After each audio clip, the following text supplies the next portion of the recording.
Na-achieve mo ba yun, yung weekly date? Weekly date, okay lang. Wala! Okay kaya? Ano yan? Ikaw kaya, sir. Hindi itinanggi ni Chinita Princess Kim Chiu ang tanong ni Ogie Alcacid sa kanya kung sumakses ba ito sa weekly date sa Showtime January 24.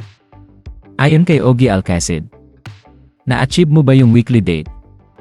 Natawa nga si Kim at napasabi na lang ng okay lang naman sa tanong na ito ni Ogie.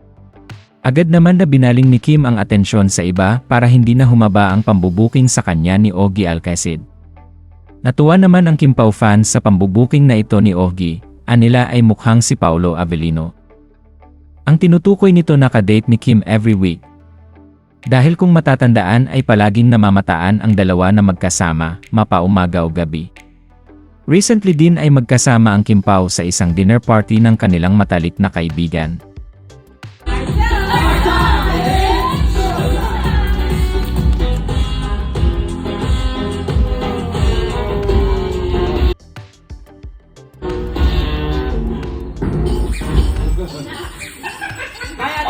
Tsaka sabi ni Bestie, rejection is Redirection. yes. Tama. Hindi siya test of capacity or Yes. capability. It's just a test of character. And a test of faith to yourself. Yeah. At saka eventually masasabi mo, good for you, naranasan mo yun. Because you will learn a lot of things from that. Diba?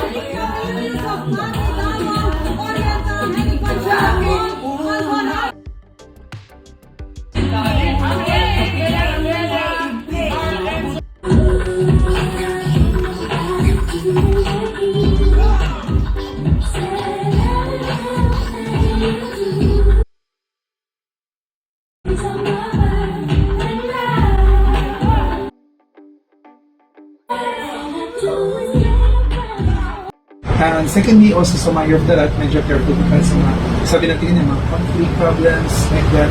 So, ingat tayo sa mga, like yung mga misunderstanding, yung mga conflicts, litigations, medyo careful din tayo.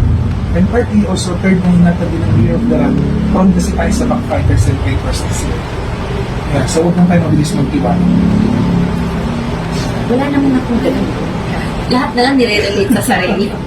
Nandiyan naman ako.